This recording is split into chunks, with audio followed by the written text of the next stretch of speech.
Mungkin kalau ada orang yang paling dibenci oleh keluarga cendana saat ini, Presiden Jokowi dan Menteri Keuangan Sri Mulyani termasuk dalam daftar di list paling tinggi. Bukan apa-apa, keduanya ngotot banget mengejar semua aset dan harta negara yang pernah digondol para pangeran dan putra-putri cendana tersebut. Beda waktu pemerintahan SBY. 10 tahun boleh dibilang usaha mengejar aset negara yang dikuasai keluarga cendana sama sekali nggak bergerak.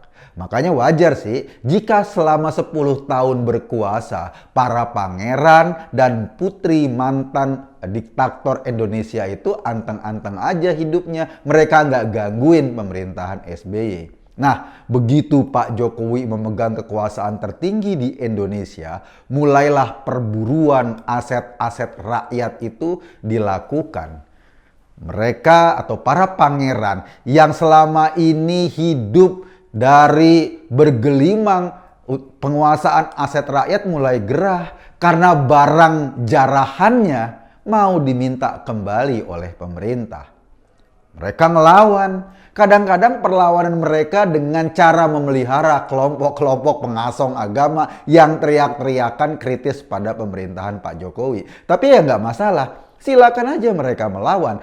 Pada prinsipnya negara tidak boleh kalah oleh segelintir elit. Meskipun duit mereka segudang, meskipun mereka adalah keluarga mantan penguasa di Indonesia.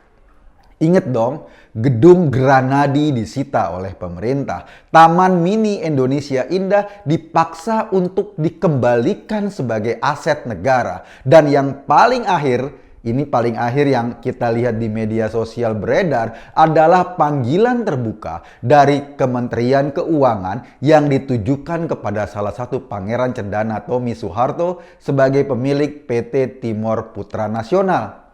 Perusahaan itu, perusahaan mobil ya, ditenggarai masih berhutang 2,3 triliun rupiah kepada negara.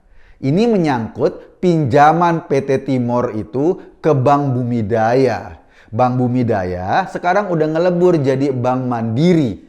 Saat krisis ekonomi 1998 lalu, PT Timor ini meminjam uang pada bank pemerintah dengan jaminan dana rekening giro dan deposito atas nama perusahaan tersebut. Nah, ketika dulu terjadi proses likuidasi bank, di mana Bank Bumidaya akhirnya digabungkan dengan beberapa bank menjadi Bank Mandiri, utang PT Timor yang segede gajah itu dialihkan ke BPPN atau Badan Penyihatan Perbankan Nasional.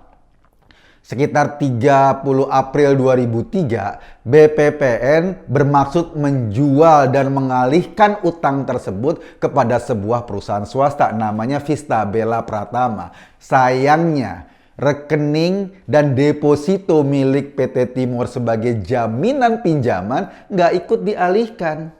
Jadi pada saat itu belum bisa dieksekusi pinjaman yang 2,3 triliun itu. Lagi pula pada saat itu asetnya PT Timor juga masih dalam status sita oleh kantor pajak karena nggak bayar-bayar pajak mungkin. Makanya pada 2008 perjanjian jual beli utang piutang antara BPPN dan Vista tadi dibatalkan oleh Menteri Keuangan. Sehingga kewajiban tagihan kembali menjadi tanggung jawab Menteri Keuangan dan tim Menteri Keuangan inilah yang kemudian menagih sisa-sisa kewajiban dari para peminjam uang di bank negara yang dulu itu untuk dikembalikan kepada negara. Nah, sekarang jelas bahwa Kementerian Keuangan ingin menagih beban atau utang yang dulu dipakai oleh PT Timor Putra Nasional dan Tommy sebagai pemiliknya juga dimintakan pertanggungjawaban. Totalnya sekitar 2,3 triliun. Belum lagi ditambah sama 10% biaya operasional sebagai penagihan piutang negara. Yang lucu, Tommy sendiri nih dalam beberapa kali komentarnya sempat mengkritik pemerintah dan tahu isi kritiknya nyangkut-nyangkut soal BLBI. Jadi itu dulu ya, saat Pak Jokowi sedang mengejar aset gedung Granadi dan TMII, Tommy berkilah, kenapa pemerintah mengejar aset mereka untuk kas negara? Coba dong dikejar itu utang-utang BLBI. Dengan pernyataan tersebut seolah-olah Tommy merasa bersih dan tidak ada sangkut pautnya dengan kasus BLBI tersebut. Sekarang nyatanya terkuak, justru perusahaan miliknya kini jadi salah satu penikmat bank yang mendapat kucuran BLBI dan jumlahnya nggak tanggung-tanggung, triliunan rupiah. Selain para pangeran Cikeas, masih banyak juga orang yang masih punya tanggungan ke pemerintah sebetulnya berkenaan dengan kasus BLBI ini. Ada pemilik-pemilik bank yang sudah menyelesaikan kewajibannya memang. Pemilik bank yang dulu dapat kucuran dana BLBI itu ada ya sebagian yang sudah menyelesaikan kewajibannya. Tapi ada juga yang belum lunas. Dan yang paling memiriskan kita, ada juga pemilik bank yang malah belum pernah bayar sama sekali. Mereka menikmati hasilnya, tapi mereka nggak menyelesaikan kewajibannya. Nah, kebanyakan mereka yang nggak pernah bayar itu, atau yang belum lunas itu, ternyata adalah para pengusaha yang punya koneksi politik. Jadi mereka enak-enakan saja menikmati duit negara tanpa mau mengembalikan. Mentang-mentang punya koneksi terhadap kekuasaan. Sama mungkin seperti cendana yang barangkali masih punya koneksi terhadap kekuasaan.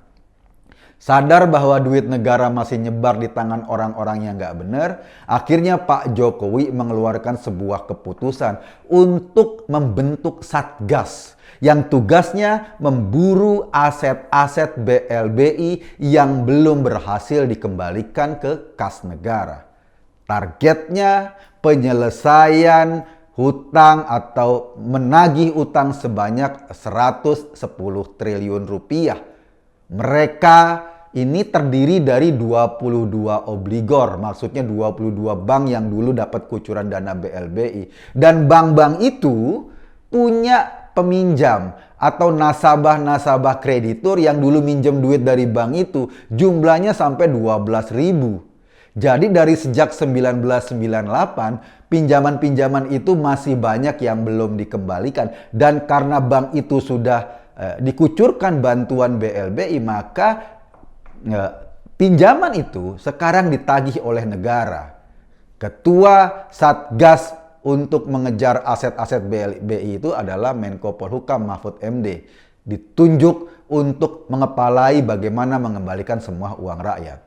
Sekarang, siapapun dulu yang pernah bergelimang duit negara, bakalan nggak bisa tidur. Mereka akan dikejar terus sampai lubang semut. Jangan dipikir bahwa setelah 98 mereka bisa pesta pora, kemudian negara lupa. Enggak, negara punya catatan siapa-siapa yang berhutang. Jadi pantas aja orang kayak Tommy Soeharto selalu galak sama Jokowi. Dia salah satu pengutang terbesar yang kewajibannya sampai triliunan rupiah. Dan ketika ditagih saat ini, nyesek juga sih.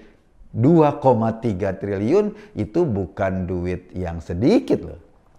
Kita tentu saja mendukung terus pemerintah agar ditegakkan keadilan mereka-mereka yang pernah menikmati fasilitas negara, dipinjemin duit sama negara, diselamatkan dari kebangkrutan, ya jangan ngemplang dong. Kembaliin dong, karena itu esensinya adalah duit rakyat. Ya kan? Kembaliin dong, Tom. Gue sih cuma ngajak kita berpikir.